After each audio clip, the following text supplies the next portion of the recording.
Hey, greetings, everyone. Lieutenant Colonel Alan West, and welcome to the Steadfast and Loyal podcast. Come and take it.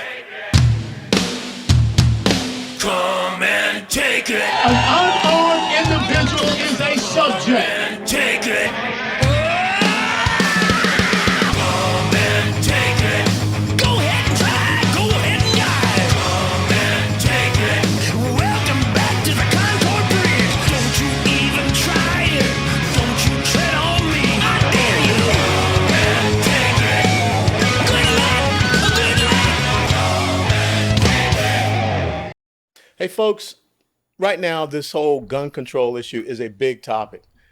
And I just want to kind of clear the air because there are a lot of people out there that are talking and saying things, and they really have no clue. I give you a great case in point. On The View, Joy Behar comes out and says, when black people get guns, then gun laws will change. Joy, I just have an example of some of my weapons right here. Last time I checked, I was black, even though Joe Biden said since I didn't support him and vote for him, I was not black. And also to the other co-host there on The View, I'm a black Republican, a conservative, and yes, we do exist and we're around. And I'm just sick and tired of all of these people saying things that they have no clue about. So what we're going to do is we're going to start off with a little show and tell. Remember that R&B song, Show and Tell? And remember how we used to do that in school? Because I think that right now we need to put a visual to a lot of the language that is out there, just to show how dangerous it is. Let me start out with one of my favorite weapons here. This is a Henry repeating rifle, 44 mag. And I've already gone through, all the chambers are clear, no ammunition loaded. You know, some people would say that this was the weapon that won the West, 44 mag repeating rifle. You know, here you go. Lever action, and you see nothing there. Now, maybe this semi-automatic rifle, because that's what it is, with one pull of the trigger, you get one firing of a round. So this also is a semi-automatic rifle, which the left is talking about banning. Some people would say this could be an assault weapon, because guess what? It was used during the Indian Wars when we expanded westward. So maybe that's one of the things that we don't want to have these weapons sold out there, because it was used during an oppressive war. See, that's the concern with all of this weird language that people are using. They don't understand how it applies to many different weapons. And oh, by the way, understand that as I lay this weapon down here, it cannot get up, it cannot load itself, it cannot fire itself. The whole thing about firearms and weapons is that it takes the exchange or interchange with an individual, a human. And that's why we should be focused on the individual. I'm a responsible, law-abiding, legal gun owner. And so I don't need people talking about how they're going to come down and they're going to take away semi-automatic rifles. You know, anything can be used to assault another individual. So these are just semi-automatic rifles. Let me give you another great case in point. Maybe some of y'all would recognize this. Since we just recently, earlier this week, had the Army birthday, and we know that just last week or so, we celebrated the 78th anniversary of the D-Day landings, Normandy, Operation Overlord. This is an M1 Garand semi-automatic rifle. As a matter of fact, General George Patton said that this was the rifle that won World War II. And if you were watching the Band of Brothers series, you know that Major Dick Winters, when he was the company commander of Easy Company 506, he led a bayonet charge against a Nazi battalion using this exact same weapon with a similar type of bayonet fix. This is mine. And again, you know, here is the rounds that go into it, 30-06, 8 rounds, it's a clip. This is a top feeding magazine. As you see, it was empty. And after you fire it, semi-automatic, 1, 2, 3, 4, 5, 6, 7, 8, bang, clip comes out. That clip, that magazine cannot jump and put itself into this weapon. This weapon cannot jump up and fire itself. Now, when people talk about we have to ban semi-automatic weapons, weapons of war, so you mean to tell me that you're going to come in and take away this incredible weapon of World War II? My father was a corporal in the United States Army and served in World War II. I don't intend on giving this rifle up. No way. Not happening. Another replica weapon from World War II. Some of y'all may recognize this. Again, open chamber, nothing loaded, empty magazine here. I'll just make sure that y'all see it. This is an M1A1 Thompson carbine. Now, the thing that I love about this, if you were paying attention to Saving Private Ryan, you saw that this was the weapon that Tom Hanks' character was using. And also even Ted Danson used this exact same weapon, the M1A1 Thompson, semi-automatic carbine. 45 caliber bullet. Now, again, here's a semi-automatic weapon that was used in World War II. So when the left comes out and starts talking about they have to take away these rifles that were used in war, well, I have to tell you that this 45 caliber round is a little bit more powerful than that .223 round that goes into an AR-15. And so, again, I'm going to lay this weapon here. Beautiful weapon, one of my favorite. It's really for close quarter combat, urban environments, things of that nature, because with that 45 caliber in this, you're not going to get too much long range. But you know something else that really troubled me about my M1A1 Thompson? It took me almost 8 months to get possession of this weapon. Because for whatever reason, the Bureau of Alcohol, Tobacco, and Firearms classifies this as a short barrel rifle. Now, I don't know what dummy in that bureaucratic agency came up with, but what's the difference between this being a short barrel, long barrel, medium barrel, whatever? You still pull the trigger one time, one round comes out. See, this is what concerns me when you have bureaucrats making all of these rules and regulations. Why was it that as a legal, law-abiding, responsible gun owner, on top of going through a background check, 4473 form, I then had to go get fingerprinted, go get photos taken of me, and submit another $200 to get the government permission to have this because it's a quote-unquote short barrel rifle, which doesn't mean anything. It's just a semi-automatic rifle. And that's why we need to have people that are up there on Capitol Hill or wherever that understand these things and understand what language means and actually have gone out and gone through a process of buying weapons. And let me tell you something. I bought weapons in gun stores. I bought weapons at gun shows. No matter where, you have to go through that 4473 background check.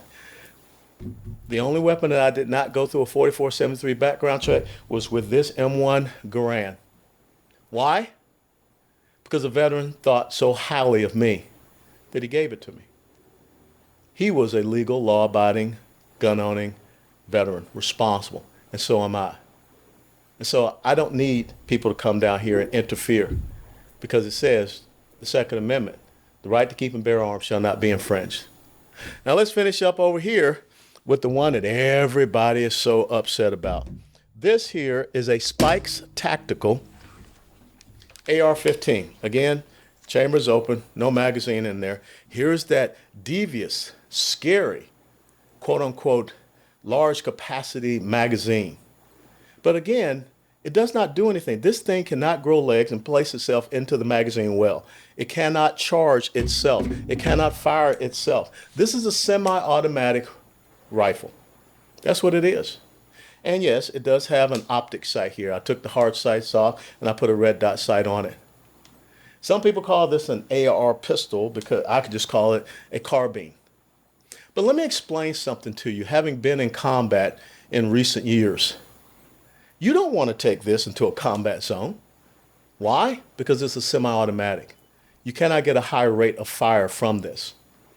And so when everyone is talking about something that is a weapon of war, no person with the right frame of mind would take this semi-automatic weapon into a combat zone because you want to be able to deliver a 3-round burst, high rate of fire. You can only go from safe to semi-automatic on this. And again, unless I pick it up, it's not going to engage anybody. It's not going to do anything. It's all about the individual. And we're going to talk to someone tonight that used an AR-15 to protect his community.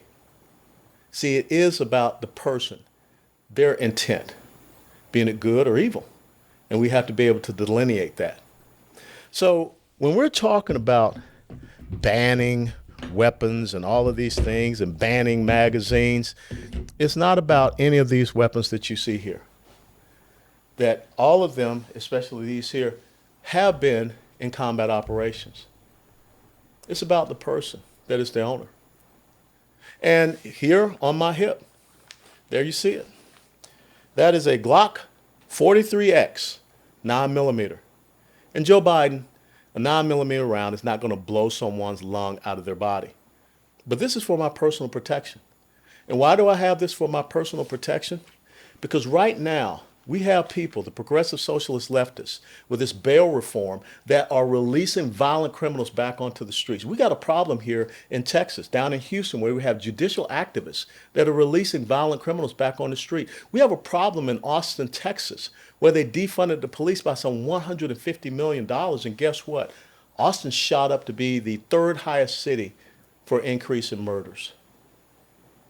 So we have to be able to protect ourselves.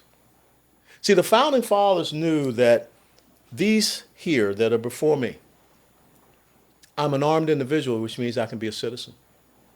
I am part of that well-regulated militia. Regulated meaning well-trained. And that's what I like to do. I like to go out and I like to fire my weapons and make sure I still have those skills. Because maybe, just maybe, I have to be in a position where I have to confront someone that wants to use a weapon for nefarious purposes to harm people in my community, maybe people in my church, like we saw with Jack Wilson here in Fort Worth at the White Settlement Community Church. See, we have to be able to protect ourselves. And when I think about what happened down in Uvalde, let me tell you something. I've gone through the background check system. How is it that the young man, that shooter in Uvalde, Texas, who was living in a house with a grandfather who had a criminal record, which means that that grandfather could not own weapons, could not be around weapons. How could he put down that address as his place of residency and nothing popped up? You want to talk about a red flag? That's a red flag. We don't need to create new laws. We just need to make sure that the system can take care of that. Just the same, there were 5 to 6 call-outs to that shooter in Uvalde's home. There were some 21 call-outs to the shooter in Parkland, Florida. We knew about the shooter in Buffalo, New York. He was brought in for mental evaluation. Guess what? He was released. See, I have no problem if we look at juveniles and we see that they have troubling and violent behavior, put them into the system. So that even when they turn 18, they're in the system. So when the background check comes, if they're trying to purchase a firearm, bing, something goes off. But the other thing we got to look at is what's happening in these homes. We got broken homes. The other thing we have to look at is society and how they're pushing violence and things of this nature out there. We have so devalued life of the unborn and the born that these young people, they don't see any problem with going into a school and shooting young people. So this is my little show and tell to make sure that people understand that every single time I go out to purchase a weapon, I have to go back through that background check system. And I have to make sure that my record is clean. And I have to make sure that there's no false information. There are questions on there about having a dishonorable discharge. There are questions on there about mental defectiveness. So what we have is a breakdown in the system. And we're going to talk about another one of those breakdowns that happened in Sutherland Springs, Texas, which unfortunately many people lost their lives because of. So let's first and foremost clean up the system before we start trying to clean out my gun closet. Welcome to the Steadfast and Loyal podcast. Hey, greetings, everyone. Welcome back to the Steadfast and Loyal podcast. And as you saw in my opening, we're talking about this whole issue about the Second Amendment, where it says very simply, a well-regulated militia, the right of the people to keep and bear arms shall not be infringed. Pretty simple language for me. And we just laid out some of the weapons that I had from my home to just give an understanding of what this whole thing about semi-automatic rifles and weapons of war, what it really means. But when you boil it down, this is all about disarming the populace, because every totalitarian, tyrannical government has had to disarm people in order to control them. And one of the topics that people always bring out is that when there is some type of shooting, politicians are supposed to do something. They're supposed to fix this. And of course, the way that they fix it is that they have to go after the weapon and not look at the person. So I want to bring in a very close and dear friend of mine who, without a doubt, is a hero. Because if you think about and you remember what happened on November the 5th of 2017 in Sutherland Springs, Texas, when someone went into a church, it was his church, and they started to fire an AR-15 in that church, a semi-automatic rifle, killing the congregants there. One person moved to the sound of the guns. One person, an ordinary individual, did an extraordinary thing, and that is my dear friend, Stephen Williford. Stephen, it's such a pleasure and an honor to be joined with you. I believe you're down in my birth town of Atlanta, Georgia. I am right by Atlanta, Georgia, and I love Georgia. Well, it's a pretty great state, and I'm honored to be a son of Georgia, but I'm also honored to be one of those many Georgians who came here to the state of Texas to fight for liberty and freedom, like Mirabeau Lamar and also Colonel Fannin. Let's talk about what happened back on that day, November the 5th of 2017. When you heard those shots ringing out and your daughter brought it to your attention, what went through your mind? Well, I just knew that this couldn't happen in my community. We're a small, tight-knit community of less than 600 people total population.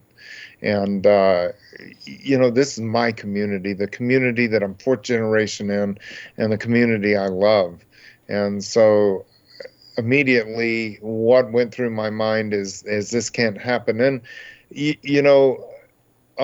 my daughter, bless her heart, she thinks her daddy can fix anything. And she came running in and told me that the shooting was happening, knowing that I would get into action. And that's what's supposed to happen is that, part of that understanding of the well-regulated militia, because we cannot carry a police officer on our hip at all times. But when you have individuals that can respond to emergency like you did, that is how we save lives in the community. And I think that was one of the things that we saw in contrast, you being able to go into your gun closet, arm yourself, and go in and confront this assailant, this attacker. Think about if the parents down in Uvalde, Texas, had been able to do the same thing, maybe there would have been a different result. Absolutely, I believe that to be so. We need to get rid of gun-free zones. It is not serving us well to have gun-free zones. There's the only thing, and remember, and you talked about you can't have a police officer with you everywhere you go, and that's the fact. Chris Bird wrote a book, and the subtitle of the book is "When Seconds Count, Police Are Only Minutes Away." Mm-hmm. And that's what we need to remember. Police call themselves first responders, but that's not exactly true. We need to realize we're the first responders. And I'm not trying to disrespect police officers because for the most part, they're running into battle as fast as they can, risking their lives with their cars running through traffic, trying to get to a situation and risk their lives for people that they don't even know for the most part. And so I'm not trying to disrespect police department, but as you said yourself, you can't have an officer everywhere you go. Yeah, and the interesting thing when you go back and you do the real analysis of what happened in Sutherland Springs, and I find that so perplexing because that's not what the politicians want to do. The person that went into your church, into your community, and brought that evil should have never been able to acquire any type of firearm, because when you look at the 4473 background check form, it specifically asks about a dishonorable discharge from the United States military. And this assailant there in Sutherland Springs had been convicted of a domestic violence crime in the Air Force, served time, felony offense, and he had that dishonorable discharge. So he basically lied on the 4473 form. So, in other words, it was a failure of the system because the Air Force never input him into the system. So, why is it, do you think, that the politicians and everyone, to include the progressive socialist left, they never look at the specifics. They never look at the individual that is involved in the shooting. They immediately want to go to the weapon. Well, let's look at it all together with this individual. First off, he dismembered his infant son's puppy in front of him alive to get his infant son to quit crying. That was a felony, cruelty to an animal. And then when he didn't quit crying, then he beat his infant son until he fractured his skull. That was another felony, and that was also family violence, which is, both of them are asked on that form. And they put him in jail, and when he got out of jail, they were going to get him out of the Air Force. So they brought him before a board, and he threatened to kill everybody on the board, which is terroristic threats. So they put him into a mental hospital, where he then escaped from the mental hospital, which the forms ask about mental illness. And then finally they got him in and gave him a less than honorable discharge. And the military did not enter any of it into the next system. I'm going to tell you that if background checks worked, the government, the Air Force, was totally inept in everything they did, and they didn't enter any of it into the next system. So they want to implement another background check. I'm sorry. That's okay. So they want to implement another background check. For what reason, when they can't even do the background check that is existing? Yeah, that's my point. And so when I look at again here the issue in Uvalde, and I brought it up in my opening monologue, the individual, the shooter there, lived in a residence with a grandfather who had a criminal record. That grandfather's criminal record, it meant that he could not possess any firearms, nor could he be near any firearms, but yet that's the address that that shooter used on his 4473 background check. And again, no, I hate to use the term, no red flags, no indicators and warnings, but yet we keep hearing that we need new laws. I think it's just a matter of enforcing the laws and checking the system that already exists. Understand, this young man had a pistol also, is what I've been told. He also had a pistol, and that particular pistol was illegal for him to own anyway. So he's already breaking the laws to own a pistol, because right now we have a law against anyone 18 years or anyone 21 under 21 owning a pistol or buying a pistol. So he had a pistol, so he's already breaking laws anyway. Now, personally, I truly believe that any 18-year-old should be able to buy a gun, of any kind of gun. Because this isn't, make no mistake, this is not a maturity issue. The shooter in Sutherland Springs was 26 years old. This is a mental health issue. It has nothing to do with the maturity, and you yourself, as being an Army colonel, know that young men and women at the age of 17 can sign up to go into the military and can be trained and can be very responsible and can be given an M16 and travel around the world defending our freedom here, and ride in an M1 Abram tank, for goodness sakes. This has nothing to do with maturity. It has to do with mental illness. No, you're absolutely right. Now, let's talk about the weapon that you used to neutralize this assailant, the shooter in Sutherland Springs, is the weapon that everyone is saying we have to take it away from people.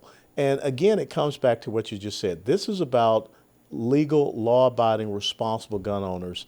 You know, why would they want to deny you the ability to be able to decide what weapon you want to use instead of looking at the assailant, the shooter themselves? So when I went across the street, I grabbed an AR-15, Hmm. a semi-automatic modern sporting rifle. And the left likes to say, "Oh, you can't hunt with one of them." First off, I do hunt with mine. And second, the Second Amendment has nothing to do with hunting. And if I hear Biden talk about a deer wearing armor again, it, I just can't handle that. This rifle I built for competition and sporting use, and I built it myself.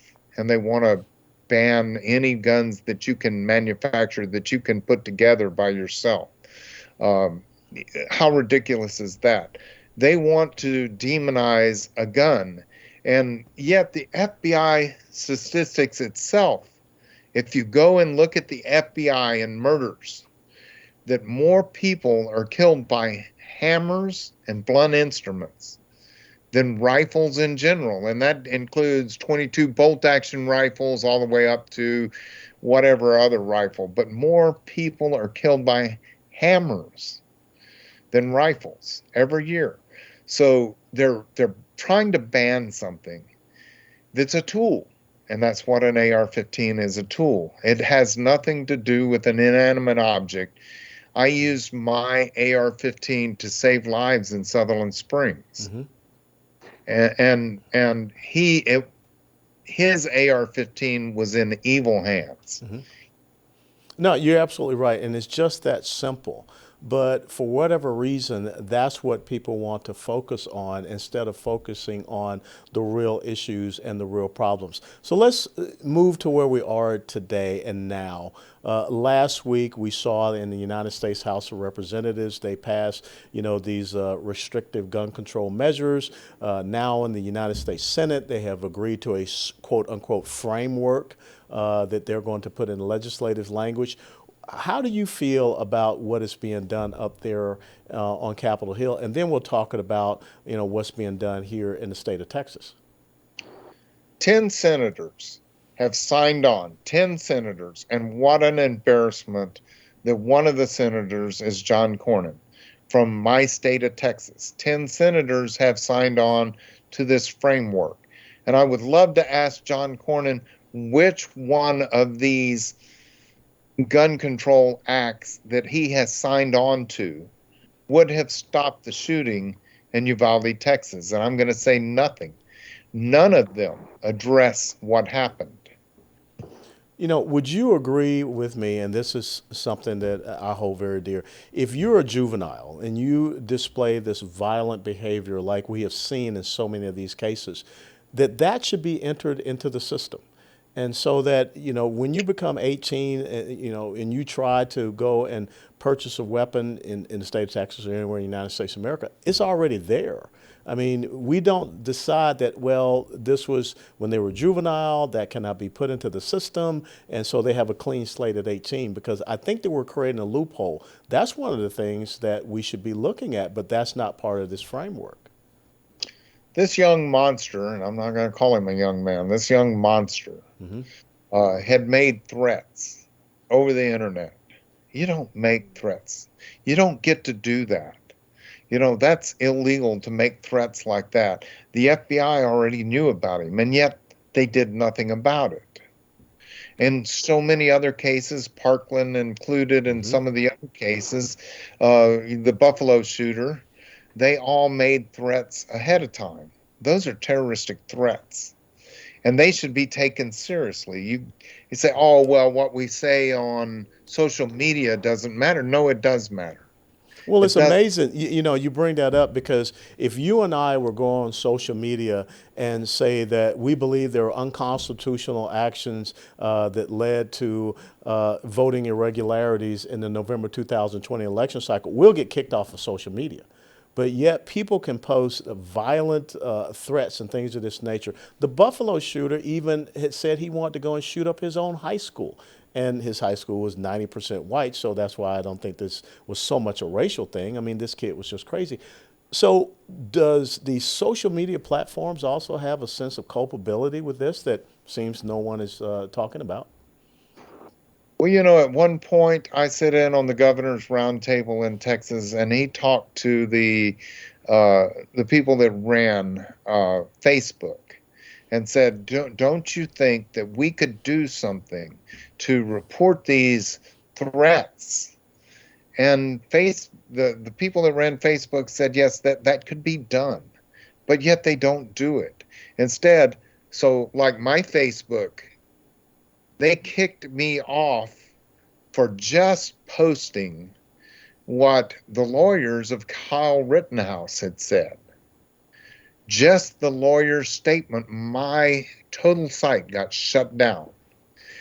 And for posting something that the lawyers said, it was just reposting something, and it wasn't even me stating anything about it. And that's funny because we saw with the subway shooter who used smoke bomb and grenades and things of this nature, he had a history of posting very violent things. We saw with the individual that drove the car through the crowd at the Christmas parade in Waukesha, Wisconsin, he had been posting violent things. So again, it's very perplexing to me that no one is held accountable. And something else is pretty troubling. We continue to give these social media, Meta, Facebook, whatever, that Google, whatever they want to call it, we give them all these tax breaks to be here in the state of Texas, but they're not taking any responsibility. Let's talk about your role right now with the Gun Owners of America, because they brought you on. You're a great spokesperson. What do you think you can do and achieve as a spokesperson for Gun Owners of America? Well, I'm going out there nationwide, making people aware of it. I'm doing probably 5 to 6 when I'm home and not traveling. I'm doing 5 to 6 radio shows a day and 2 to 3 television or podcasts per week, getting the word out there and trying to educate people. And I'm not only on conservative channels, but I'm also been with some liberal radio hosts that tried to attack me. One said all of us gun owners that own AR-15s, we're more concerned about our guns than we are children's lives in a school. And I said, how dare you? Yeah. And I used my AR-15 and risked my life to save children. And how dare you say that I care more about my gun than I do the children?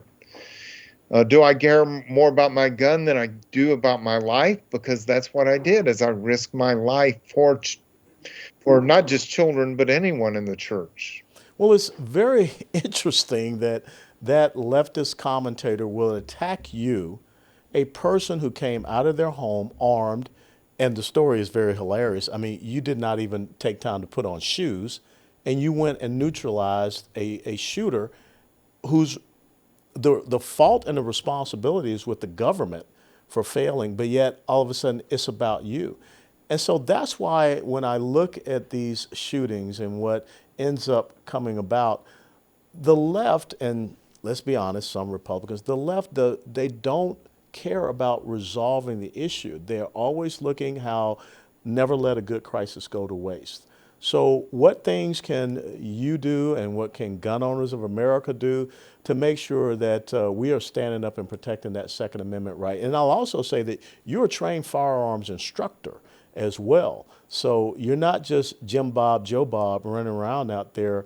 You're someone that understands how to direct fire against, accurate fire against an assailant. So actually, thank you for that. I travel. I have spoken to congressmen and women in Washington, D.C. Again, like I say, I'm educating. I'm speaking at different events and being brought all around. I'm going to the Texas Republican Convention this week, this coming week, and where I'm going to hold our politicians' feet to the fire and let them know that. And frankly, the state of Texas has signed a Second Amendment sanctuary state.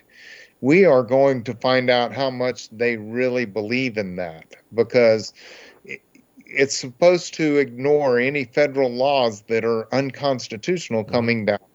And we're going to see exactly what their resolve is in the state of Texas, and we have the right to deny those laws. Well, I'm very concerned about the bribery of the grant money coming to a state if they implement red flag laws at the state level, because red flag laws are a clear violation of a Second Amendment and Fourth Amendment rights of the individual. Okay, I got a couple of minutes left. What is the message that you want to impart to gun owners and those who are not gun owners, and also to our politicians? First off, if you're not a gun owner and you don't understand, educate yourself. If you are a gun owner, I would like to ask for help, because the GOA is the only no compromise gun advocacy group in this country. And please go out and become a member, and that will help us fight the fight. If you're a gun owner and you're not a member, then maybe you ought to. And if you're saying, well, I'm a NRA member, or I'm a Second Amendment Foundation member, so am I. I'm a life member of the NRA. I'm a life member of the Second Amendment Foundation, and I'm a life member of TSRA. Mm-hmm. And I believe in the shotgun effect on that too. Just sign up to all of us. But when I chose to work for an organization, it was the GOA, because we're really fighting and making the difference all together. If you're a gun owner, if you think that you would be a sheepdog as such, and that you would run to the battle, you're not going to run to the battle unless you train yourself.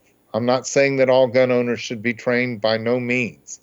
But if you think you're that kind of person, it's time to get into a little bit of competition, a little bit of training and stuff, because your mind can never go, or your body can never go where your mind has never been. And I would encourage a little extra training if you think you would do something like this. I don't think that you must have training to exercise your Second Amendment right, but it would be prudent to think about. Well, Stephen, where can people follow you and support you in all that you're doing? Website and social media. So go to gunowners.org, gunowners.org, and you can go to thebarefootdefender.com. That's my website. It's been a while since I've been on YouTube, but I also have Barefoot Defender on YouTube and have several videos on that, and planning on stepping up a little bit more on my videos and getting that back out also. So you can find out more about me at thebarefootdefender.com. And I'll see you out there. I'm traveling the whole nation now. Absolutely, and it was great to see you out in Colorado. Ladies and gentlemen, Stephen Williford, an American and Texas hero, and Stephen embodies this quote, that God does not call the equipped, he equips those that he calls. And Stephen answered the call, he moved to the sound of the guns, and he saved lives. So God bless you, and thank you for being on the Steadfast and Loyal podcast, Stephen. God bless you too. Thank you.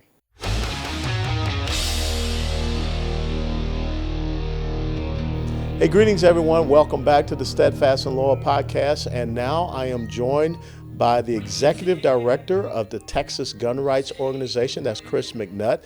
And the Texas Gun Rights Organization is part of the National Association for Gun Rights. Chris, it's a pleasure, and thank you so much for being on the Steadfast and Loyal podcast. Yeah, absolutely. Thank you so much for having me. Well, can kind of give our listeners and viewers an understanding of, first and foremost, the National Association of Gun Rights, and then its relationship to the Texas Gun Rights. Sure. So I would say the National Association for Gun Rights is the largest gun rights organization in the country. Of course, everybody will say, what about the NRA? Well, I say that we are no compromise, and so we are therefore the large rights organization. We've got over 4.5 million supporters and members across the country. And of that, we've got over 350,000 members and supporters to the state affiliate, which is Texas Gun Rights, which is the Lone Star State's largest gun rights organization. And I'm proud to be a member of the National Association of Gun Rights and Texas Gun Rights, and I was honored to work with the organization during my time as chairman to make sure that we got constitutional carry passed here in Texas, which was a long time coming. So Go ahead. I'm sorry. Oh no, I was just going to say, thank you to your support for that. And of course, as your time as the party chairman, you were a tremendous asset in the fight for constitutional carry in Texas. Well, you're too kind. Let's talk and let's get into this and talk about where we are because we just saw last week the United States House of Representatives passed what we figured they would very restrictive gun control legislation, joined by some Republicans, scratch your head. And it is now over at the Senate, and the Senate has agreed on a quote unquote framework. 10 Republicans joined in with that. And the lead on that is the Texas Senator John Cornyn. So, what is the position? What is the concerns of Texas Gun Rights and National Association of Gun Rights with this legislation that has been passed in the House and this framework that's been put together in the Senate? Yeah, so, obviously we're 100% opposed to any gun control, no matter what form it is, because there's absolutely no reason that law-abiding citizens should be punished for the actions of a deranged killer. So, we opposed everything that was passed by the House, and, the same kind of goes for the framework that was outlined. Even though we don't have the language just yet, they have laid out framework for an expansion of NICS for 18 to 20-year-olds. But even worse than that is the framework for red flag gun confiscation laws. And, of course, they're doing everything they can to try to steer away from using the red flag gun confiscation term. Mm-hmm. But, they're referring to it as incentivizing states to pass intervention orders to ultimately take guns away from people without due process. But we know that is, a dog whistle for red flag gun confiscation, no matter how much they want to say it isn't. And there's absolutely no instance of a red flag law being implemented in any state across the country that has federal due process. It's simply not possible. Now, you bring up a great point, and you and I have discussed this previously back in November 2018. 61-year-old Gary J. Willis in Ferndale, Maryland, was the victim of red flag laws. The police come to his house at 5:17 in the morning. Now, why are you going to go to anyone's house at 5:17 in the morning for a quote unquote red flag warrant to be served? And you're correct. You don't know where this warrant comes from. You have your firearms taken away from you, confiscated, and then you have to go and try to prove that you're not guilty of something that you've been accused of by someone you don't even know who they are. But the sad thing, what happened to Gary J. Willis there in Ferndale, Maryland, was that he came to his door armed because anybody, 5:17 in the morning, if I'm not expecting you to be banging on my door, something's not right. And he was shot and killed by the police officers. And to this day, we don't know who the officers were. We don't know where this red flag came from. So I'm very concerned about this sense of bribery to the state governments to say, here's grant money that we'll give you if you enact these things, which at its core is unconstitutional. Yeah, absolutely. And it's just like dangling a carrot from a stick in front of these legislators that have had their budgets hit hard, frankly, over the last few years, thanks large in part to their overreaction to the COVID pandemic and going way beyond their bounds, their means with abusing power. But yeah, they're hanging that money there in front of the state legislatures, trying to incentivize them to pass red flag laws. And and you kind of touched on it already, but one of the really bad things about red flag laws is that you could be the order could be submitted ex parte, which basically means that the person who's subject to one of these orders doesn't need to be given any type of notice or even know that they're being discussed and that their guns are about to get taken away from them for it. So it's a real dangerous policy that should not even be entertained. Yeah, it's interesting because, it's just like going to the Patriot Act, and everyone after 9/11, this Patriot Act sounded great. But when it's in the hands of the wrong people, as we saw, you can then enact surveillance upon people that are your political adversaries and opponents. And when I look at this whole issue about red flags, we've seen red flags. in Parkland, there were countless call-outs to the home of Nicholas Cruz. There were countless call-outs to this, shooter down in Uvalde. There were plenty of indicators and warnings, but yet nothing was done about it. I'm of the mindset, and I'd like to see if you agree, if you are juvenile and you're displaying violent, mentally disturbed behavior, I think that you should go into a system so that even when you turn 18, it's not like you have a brand new slate. That still carries over because we have some very disturbing things that are happening out there, and we don't need to punish all 18-year-olds to include 18-year-olds that are going out and joining the military. We need to focus on the real issue. Right. I would definitely say that, if somebody is not to be trusted with a gun because somebody believes that they are a threat, they're going to use to commit a crime. I would say the gun is the least of the problems. I mean, that person generally probably should not be in society. And if people are actually making legitimate threats of violence or of terroristic acts, I mean, there are already systems in place that would allow you to, confront those people and, potentially put them in jail without the use of red flag laws. So I would say that we need to lean more on the tools that are already available in that regard, because taking one tool away isn't going to solve the problem. So why do you believe these politicians always go and say we need new laws when they're not even taking care of the laws that are on the books, when we're allowing people to go out there and lie on 4473 background checks, but yet we're being told we need to have increased background checks when the NICS system is severely broken? I did not really see that in this framework that the Senate was talking about. I did not see fixing the NICS system in the legislation that was passed in the United States House. Yeah, and as Rahm Emanuel once said, who never let a serious crisis go to waste, and that has been the modus operandi for the left-wing Democrat Party for the last 10 years. And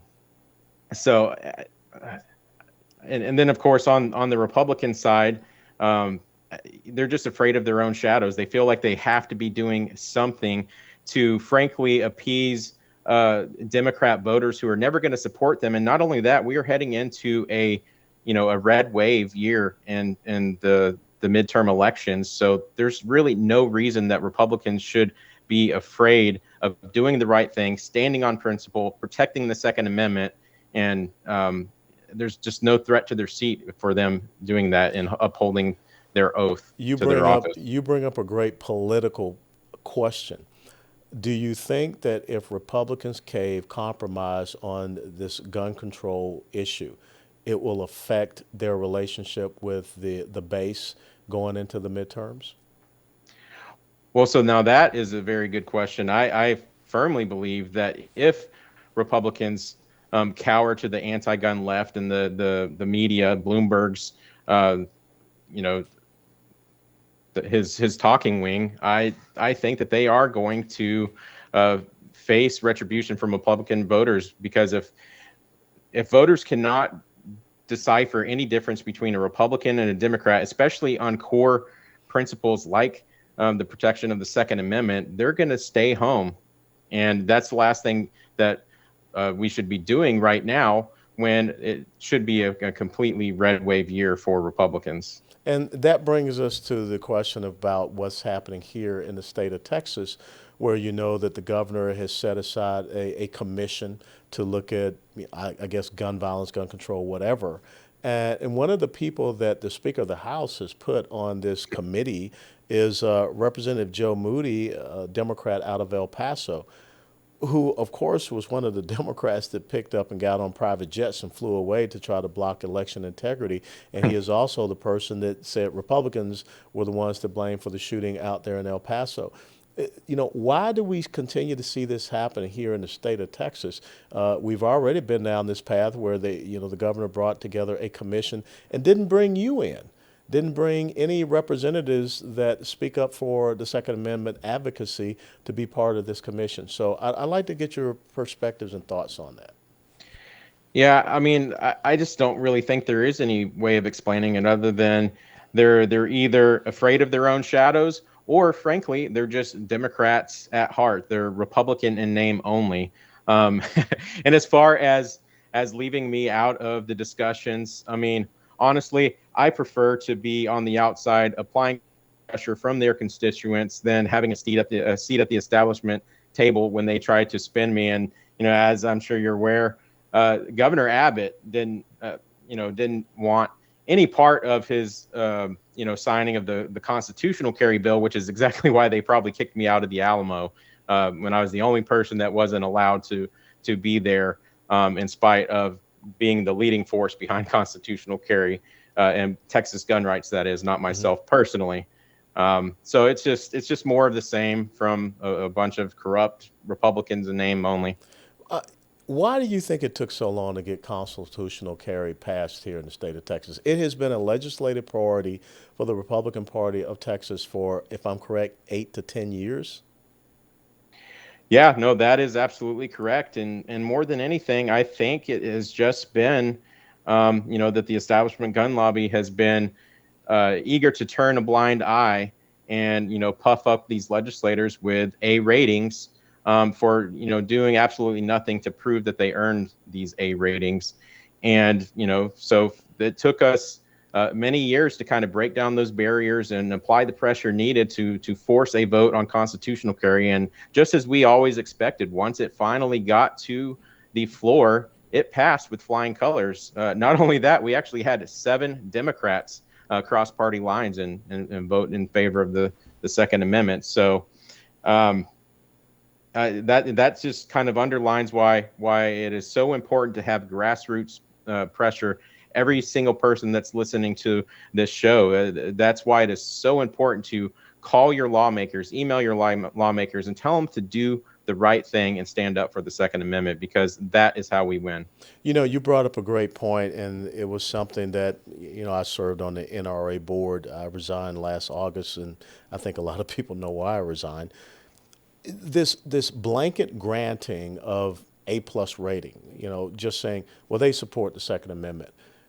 What is the difference with Texas gun rights and the National Association of Gun Rights? What specifically are you all looking at instead of this, overarching, they're okay with us approach? So we typically, first of all, we don't like to give out ratings because we know that, if you give somebody an A+ rating or, hand out endorsements like candy, at some point, those people are going to flip. That's the nature of politics.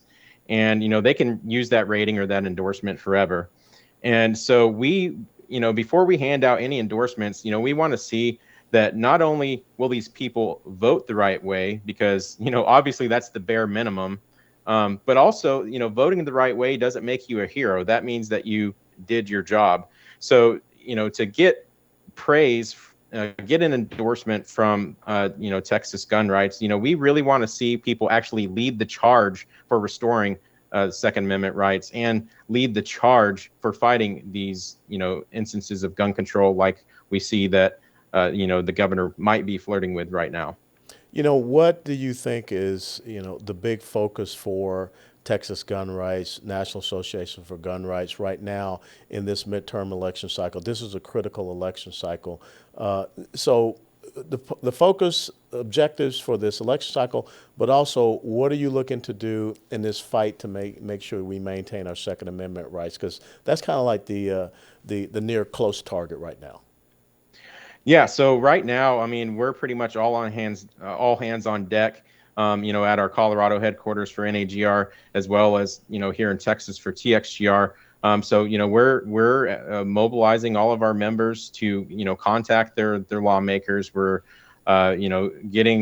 we're doing everything from mail to text messaging to social media ads. I think we're going to play with some digital ads here in the next few days.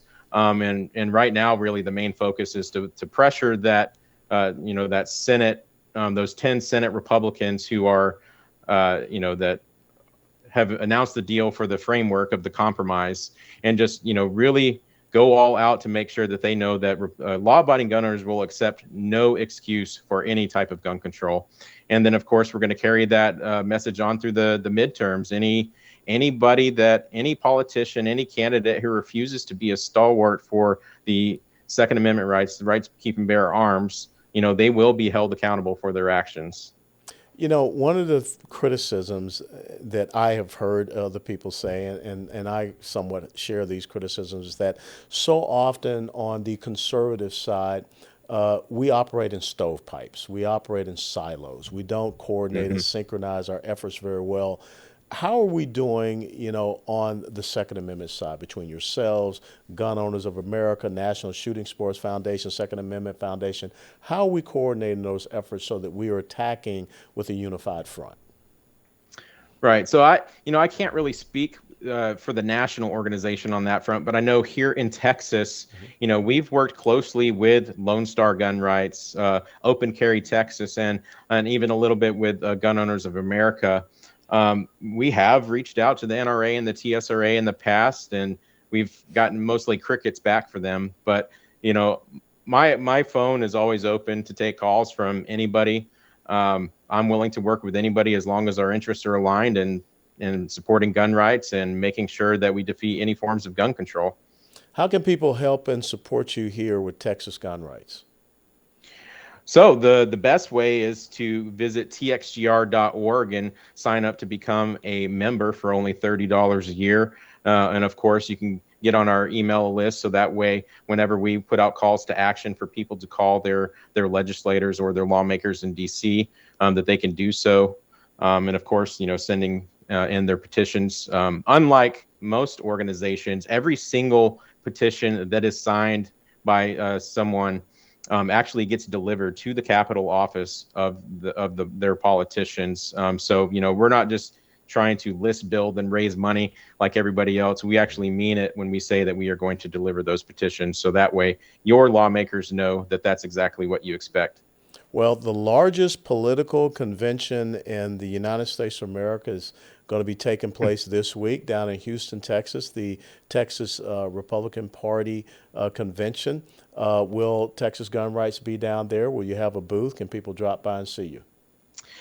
We unfortunately will not have a booth, but we will have a presence. We will have a presence. Of course, with it being the largest political convention, as you mentioned, it is also very important that these delegates know that Senator Cornyn, our senior senator, is leading the charge for compromise. And so we got to make sure that the delegates, get activated to tell the senator that we will accept no gun control deals. Parting words that you'd like to share with our viewers as far as understanding your role and mission with Texas Gun Rights and the concept of individual gun rights overall.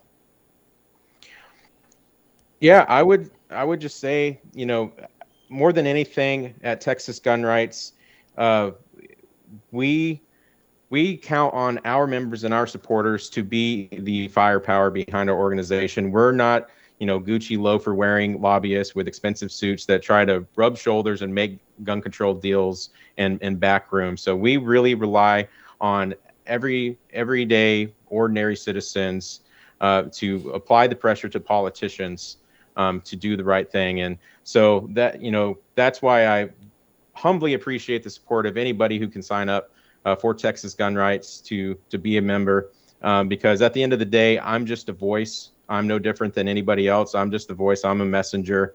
And, I will do all in my power to continue fighting for the Second Amendment here in Texas. Well, I appreciate you, Chris McNutt, the Executive Director of Texas Gun Rights. I am a member and a proud member, and I stand shoulder to shoulder with you at any time. One last time, your website?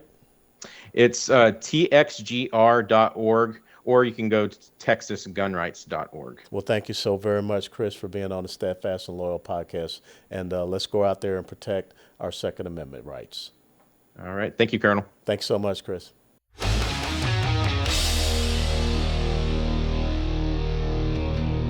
Ladies and gentlemen, it's a great honor to have my next guest here on the Steadfast and Loyal podcast. He's someone that I grew up listening to on the radio, and then I had the distinct honor and pleasure of serving with him on the National Rifle Association board. Some people know him as the Motor City madman.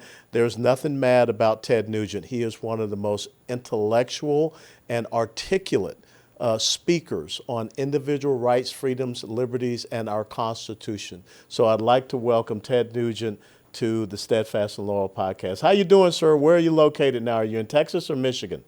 Well, Colonel West, it's my honor to remain steadfast and loyal as you have been to this American dream, and I to you, sir. I'm in a sacred barn in a sacred swamp in the wilds of Michigan with my dogs, Happy, Sadie, and Coco. We've been out setting traps today and putting in food plots. Had a beautiful big lightning and thunderstorm last night. Nice. So, and I played my guitar. I got out some of my old guitars here in the barn, and with a concrete floor and all these beautiful dead animals on the wall and guns and ammo and bows and arrows, I'm telling you, if I was any happier, I'd squirt through this apparatus into your studio with you.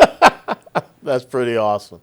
Hey, let's talk about what's going on right now. The whole theme of this podcast this week is about this gun control issue and how we saw this legislation that got passed through the House of Representatives, and then we saw this quote-unquote framework that's being put together in the United States Senate. You've been a champion for the Second Amendment and for individual rights, freedoms, and liberties for so long. Have you ever seen it be this bad as it appears to be right now?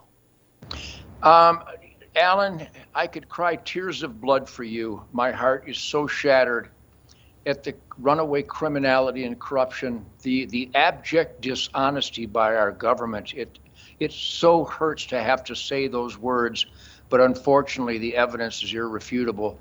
And no, in the world of individual freedoms, especially those outlined in those sacred documents, the Constitution, particularly the First and Second Amendment, which is the foundation for life, liberty, and pursuit of happiness, I have never seen such treachery. I have never seen such soullessness to literally walk on the corpses of innocent victims and turn it into a political theater.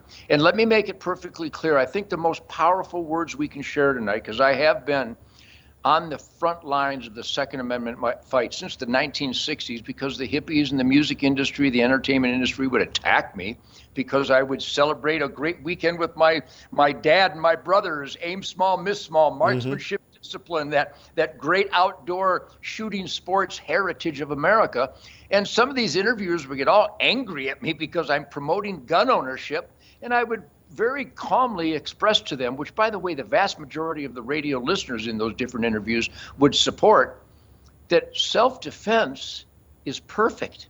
And carrying a gun to protect your sacred gift of life from God is not only perfect, but it's intellectually, and I believe constitutionally, surely, but spiritually an obligation. We have a duty to save this life that God gave us and to neutralize evil that would threaten this life.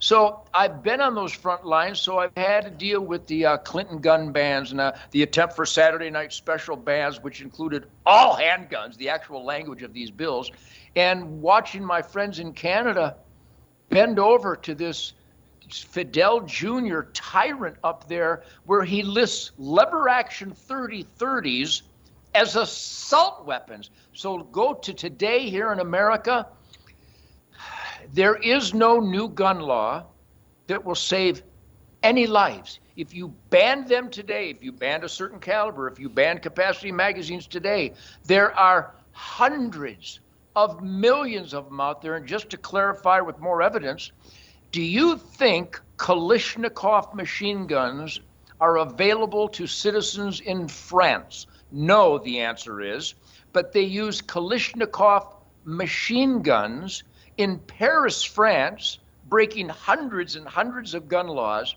to hose down innocent concert goers with real AK-47s. My point is that when you engineer recidivism and you ignore danger signs and warning signs and threats, repeated threats over and over, and then you create soft targets, then you defund the police, then you make it almost impossible for citizens to defend themselves.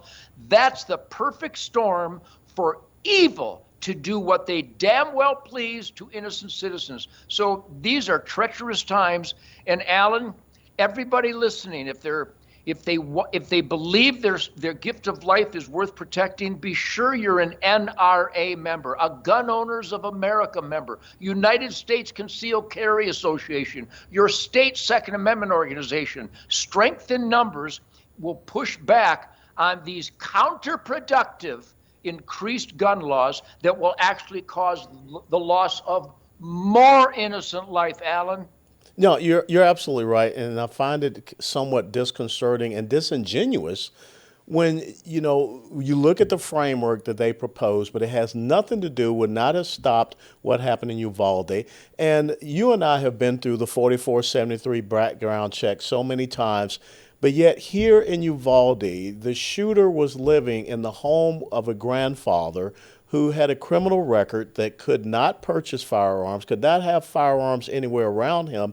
That was the address that was put down on his form, but yet no bells and whistles went off. The fact that 5 or 6 visits to his home by law enforcement, no bells and whistles go off. But now all of a sudden we're supposed to believe that legal, law-abiding gun owners, responsible gun owners, are the problem. Well, I've heard so many examples that just crushes these gun grabber, anti-freedom, anti-Second Amendment goons, and that one of the most glaringly obvious is: do you stop drunk driving by taking the driver's license away from sober drivers? I mean, you've just got to be kidding me. Everybody knows that Hunter Biden committed a felony on his application form 4473. And the Secret Service covers up for him. The ATF doesn't move on it. So we have a runaway recidivism orgy going on in this country that is the core of 96%. And those aren't my numbers. Those are the recent FBI Uniform Crime Report, because I think there's still a few good FBI agents out there. And every one of these proposals, who can't tell that Uncle Sam, under the control of Joe Biden and his gang of oath-violating traitors, who can't tell that their clear goal is to control American citizens? And the only way to do that, just like all the tyrants and emperors and gangsters in the past, disarm the people, and they will have to comply with immoral laws, illegal laws, and anti-constitutional laws. We are at a crossroad here right now. And if people don't stand up, and again, I'm going to say it, you can't just agree with truth, logic, and common sense. You've got to be a member of the NRA, Gun Owners of America, United States Concealed Carry Association. They have people on the front lines every day, like you and me, that are fighting to identify the counterproductivity of increased gun laws. When, by the way, Alan, according to my law enforcement friends in Baltimore and Chicago and Detroit and New Orleans and Los Angeles and San Francisco, thousands and thousands of smoking gun criminals, they were caught with the illegal gun, using it illegally, carrying it illegally. Most of them were felons that weren't even allowed to touch a gun or get downwind of a gun, and they dropped the gun charges, Alan. They're not enforcing the laws we already have. No, you're absolutely right. And the other thing, when you look at a place like New York City, Los Angeles, and we just saw the district attorney in San Francisco get recalled, we got a problem with these people that are supposed to be upholding the law and protecting the citizens and being ideological, and they're releasing these violent criminals back onto the streets.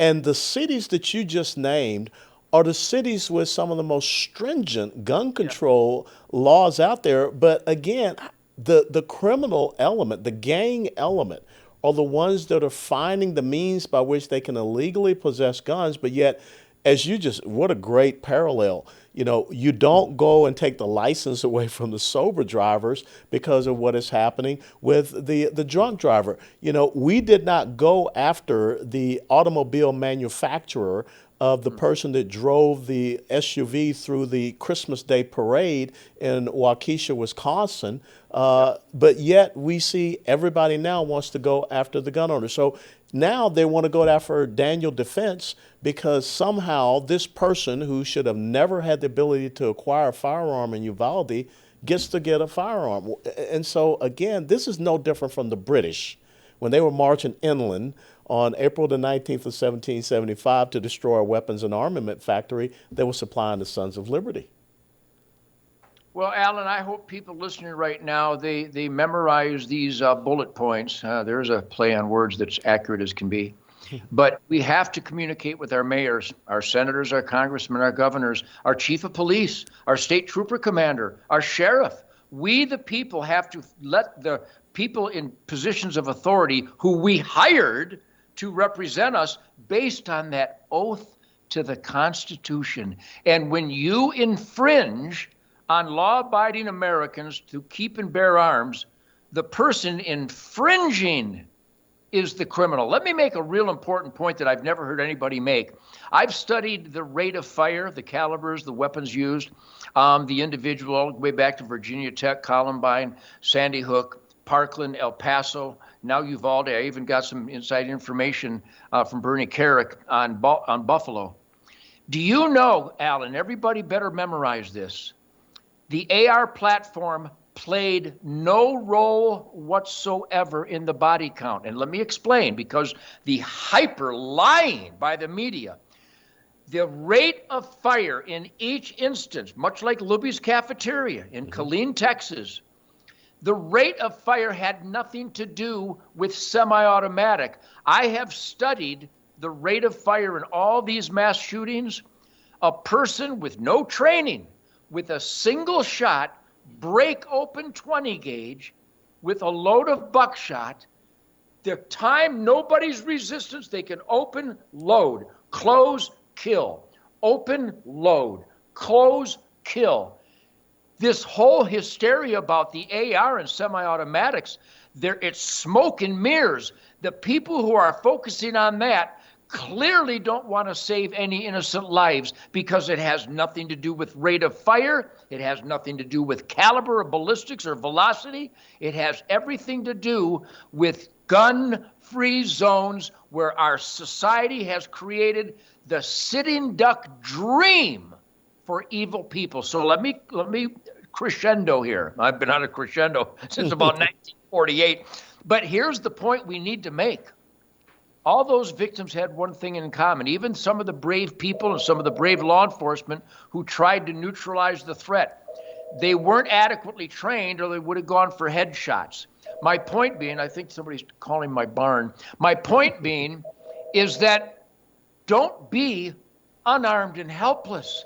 You should carry a gun. You should keep and bear arms, because if you're unarmed and helpless, I can promise you, you are unarmed and helpless, and evil people are looking for you, and our failed court system guarantees that there's evil, dangerous, violent criminals everywhere. Yeah. And if you're unarmed and helpless, they will find you, and you will be a sitting duck. Here's an Uncle Ted tech tip. Don't be a sitting duck. Is your life not worth the little effort, the minor effort of learning how to handle a small revolver and keeping it in your pocket? Is that asking too much to celebrate another birthday or an anniversary or a Thanksgiving with your family? America, arm up. You know, you bring up a great point, and I get this visual of what happened in Uvalde. And it brings me back to the Second Amendment, a well-regulated militia, regulated meaning trained, that the militia is us, and the right of the people to keep and bear arms that shall not be infringed. When I looked at those parents there in Uvalde, begging government, the law enforcement officers who were armed, to go in there and do something for their children, to me, that's the whole purpose of the Second Amendment. That's the whole purpose of us, the well-regulated, trained militia. Because if those parents show up and they are trained and they are responsible, legal law-abiding gun owners, and they say, step aside, we're going in there to protect our children. When I saw that video of the mother who was handcuffed, and then when she was uncuffed, she ran into that school to get her two children. That, to me, is the reason why we have the Second Amendment, because we are the first line of defense, as you said, for ourselves. I've always been my first responder. I enjoy firearms. I'm a hunter and a fisherman and trapper, even though the Second Amendment has absolutely nothing to do with recreation. It has nothing to do with sport. The Second Amendment is about self-defense of a society against a tyrannical government that abuses its power and everyday self-defense. But let me clarify, I don't need to know the families that are crying that have lost a loved one to have empathy. Shemaine and I and everybody I know, we were together down there in Uvalde. Mm-hmm. We know those people. We know that good mayor. We know those law enforcement heroes and those Border Patrol heroes down there. We spent the day with them. Mm-hmm. We were on the front lines. We were on the border with these guys. So we have kind of an educated flesh in the game. But stop and think, you're a parent. I'm a guitar player, but first and foremost, I'm a husband, a father, a grandfather. I'm a neighbor. I'm an American. I'm an entrepreneur. I have a band. I run a hunting operation. I write New York Times bestsellers to try to figure that one out.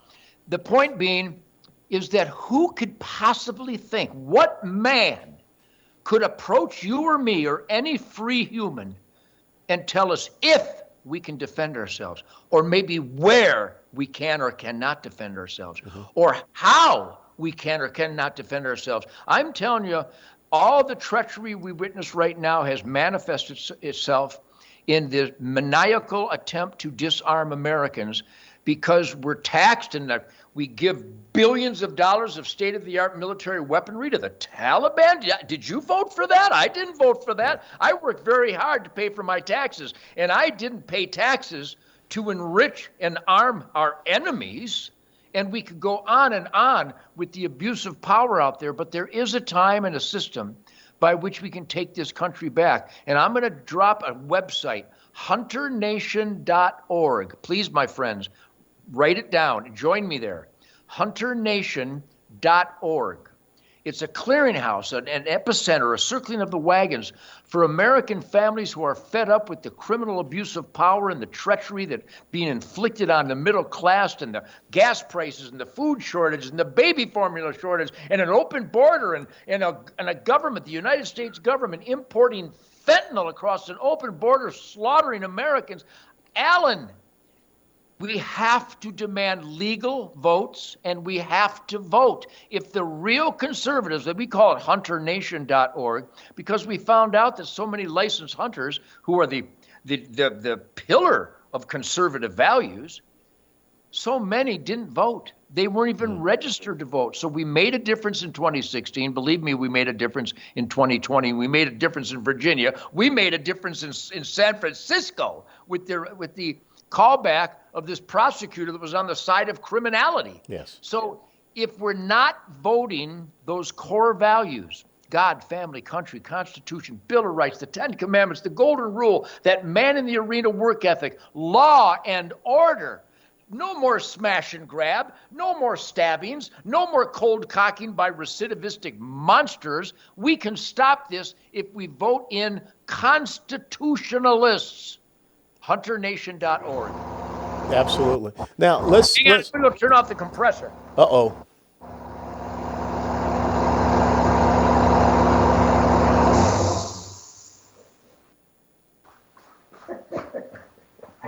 Yeah, I'm in a workshop here, Alan. The Well, that's compressor's okay. going off, the phones are going off, the air conditioning's going off. But that's why you love me, because I'm down to earth and I Absolutely. do podcasts from my barn. This is not canned. Well, let's switch, a little bit, and let's talk about the fact you're about to hit the road again with a new album, Detroit Muscle. Am I correct? Yeah, I've got a great band. Jason Hartless on drums and Greg Smith on bass. In fact, the Nugent band is going to descend on Minnesota this Saturday, because who are you going to call, Alan, if Federal Ammunition Company is having its 100-year anniversary. I think I'm the ballistically coefficient guitar player for the Federal Ammunition 100-year anniversary, but we are going on the road with a brand new killer rhythm and blues rock and roll firestorm called Detroit Muscle. My guys put their heart and soul into every lick, every night, every concert, and we'll be on the road for about 6 weeks in July and August.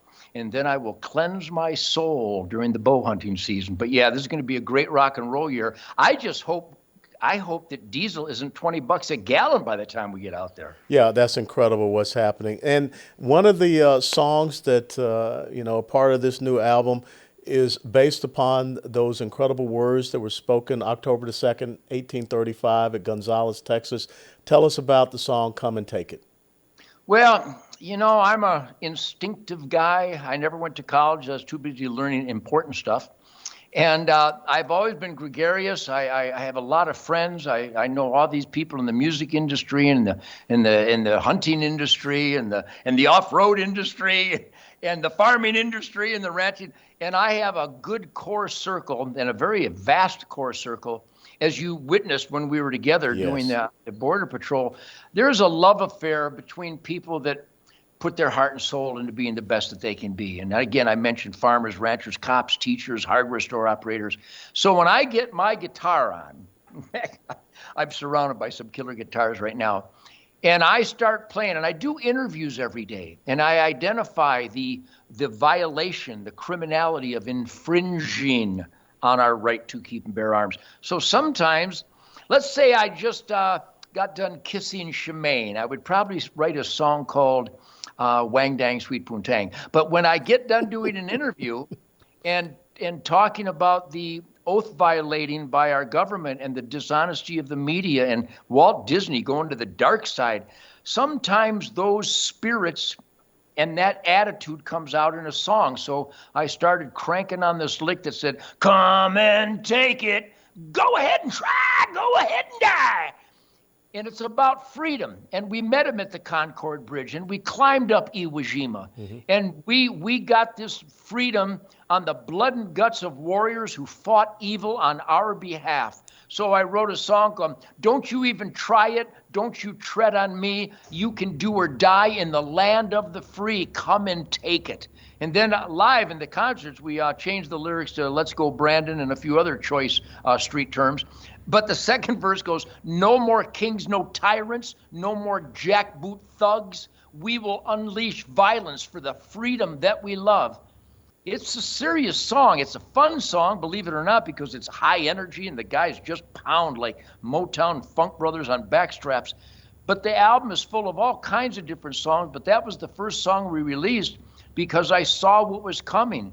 I saw the dishonesty of our government and their knee-jerk reaction to infringe. They're not allowed to infringe. You guys need to go after the bad guys and go after people who threaten people. Leave the rest of us the hell alone. So the love song, Come and Take It, it erupted, and the guys started playing with me, and we recorded it, and it's one of the most popular songs on the record. Well, we look forward to hearing that, and as a matter of fact, we're going to try to incorporate that into this podcast when it comes out. You're welcome to use it anytime you want for whatever reason you want. It's really a great song at a barbecue, by the way. All right, we'll do that. Other than hunternation.org, where can people follow you? Where can people get information about the upcoming Detroit Muscle Tour? Well, I have a great website, tednugent.com, and I had an assembly line here again today. I signed a bunch of guitars and amps and guns and bows and ammo and stuff for various military and law enforcement and children's charities. But I've also been signing thousands and thousands of a hat that says, come and take it. So you can go to tednugent.com and you can get a personally autographed come and take it or I will not comply hat. You know, two beautiful little gestures of rugged individualism and we the people not letting anybody tread on us. So tednugent.com will give you all the information you need for a great, great summer. Well, I appreciate you being on the Steadfast and Loyal podcast. And remember, as Thomas Jefferson said, it's about the consent of the governed and it's about the laws of nature and nature's God. And all of our rights come from the Creator God, not just our life, liberty, and pursuit of happiness, but also our property. And the very first and only right is life, and it's so important. The Second Amendment enables us to protect our life, our families, and that way of life. So God bless you. Thank you so much, Ted Nugent, for being with us, and safe travels out there on the road. Thank you, Colonel Alan West. And from we the people out here on the not so mean streets of America, thank you for your service. Thank you for your sacrifices and your dedication and the risks that you take and that you continue to do for this great nation that has gone asunder. And we thank you so much for putting your heart and soul into making America great every day. God bless you and Godspeed. Yes, sir. Give my best to Shemaine. I bet you, and our love to your family and everybody out there. God bless you. Roger that. Bye, sir. Thank you so very much, ladies and gentlemen, for joining us for another episode of the Steadfast and Loyal podcast. You know, a couple of days ago was the 247th birthday of the United States Army. It's an army that, in my family, my father, my dad, served as a corporal in World War II. My father-in-law, 24 years, 2 combat tours of duty in Vietnam. Dad's buried in Marietta National Cemetery. Father-in-law is buried in Arlington National Cemetery. Now, we did have the black sheep of the family. That was my older brother who became a Marine. He served in Vietnam. But at the age of 15, my dad challenged me to, once again, step into the fire and be a soldier. And I took that oath to support and defend the Constitution of the United States of America against all enemies, foreign and domestic, to bear true faith and allegiance to the same, that I took that obligation freely without any purpose of evasion or mental reservation, so help me God. 22 years of service, 13 countries, 3 combat zones. Today, my nephew, my older brother's son, is a lieutenant colonel in the United States Army. Already served in 3 combat tours of duty, and he's about to take command of an artillery battalion, just like his uncle once commanded an artillery battalion. My oldest daughter's husband, Troy, he served in the United States Army Reserves. And right now, as we speak, my youngest daughter's husband, Austin's husband, JD, is going through basic training in Fort Jackson, South Carolina. All of those generations. When I think about my grandson, Jackson, he's got a dad that's a soldier, a granddad that's a soldier, and 2 great-granddads that were soldiers. And we as soldiers took that oath to support and defend the Constitution. And the Second Amendment is an important part of that Constitution and our Bill of Rights. See, those First Amendment rights, the freedom of religion, the free exercise thereof, freedom of speech, freedom of expression, freedom of the press, the right to petition your government for redress of grievances, they mean nothing if you don't have the ability to protect yourself and defend yourself against totalitarianism and tyranny. And that is what history has taught us. An armed individual is a citizen. A disarmed one is a subject. And we have seen that happen all throughout the 20th century, even before that, and we have seen it happen even into the 21st century in Venezuela, which was once one of the most prosperous nations in the Western Hemisphere. When Hugo Chavez came to power, one of the first things he did was to take away and eliminate private gun ownership. Mass shootings are horrible things, but mass shootings, we should be focused on the shooter, not the people that are the legal, law-abiding, responsible gun owners in this country. When I hear a member of the United States House of Representatives, someone that I served with, Representative Cicilline of Rhode Island, in a hearing say that he does not want to hear any of that constitutional rights BS. And he did not say BS, he said the actual words. To me, that's grounds for him to be removed from office. If you're supposed to be there as an elected official, if you're supposed to be there to take an oath to our Constitution and the rights thereof, if you're Joe Biden and you're running around saying that no amendment to the Constitution is absolute, then you're in violation of your oath. I will never be in violation of my oath. And that's why I will always support and defend the Constitution. And part of the Bill of Rights is the Second Amendment. The motto here in Texas that was established on October the 2nd of 1835 at the battlefield on Gonzales, when the Mexican cavalry showed up to take away a very small little cannon, was come and take it. Our freedoms and liberties are being challenged right now. We cannot allow tragedies to undermine those freedoms and liberties.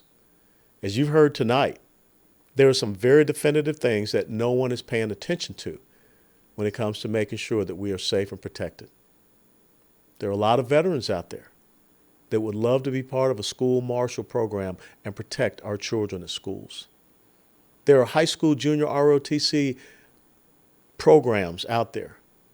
And these men and women, I'm sure, would be more than happy to serve as a line of defense for our young people in these schools.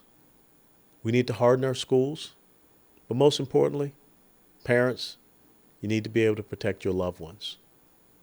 So as I close this podcast, the Second Amendment goes away, no other amendment will matter. And as Joe Biden said, he doesn't believe that any amendment to the Constitution, which he took an oath to uphold, is absolute. So maybe perhaps I should go back to being a slave, since the 13th Amendment set me free, or people like me. And the 14th Amendment made sure that those recently freed slaves who are all of a sudden citizens and ending slavery ensured that they had their Second Amendment rights as well. So Joy Behar, blacks, whites, Hispanics, Asians, we all have the right to be lawful gun owners in the United States of America. And we don't need any more gun laws. We just need to uphold the laws that we have right now. Thanks so very much to producer Chad, executive producer Lisa, and our theme music that comes from another soldier, Chief Warrant Officer 3, Ryan Weaver. God bless you all. God bless America, and good night. Before they burn it down.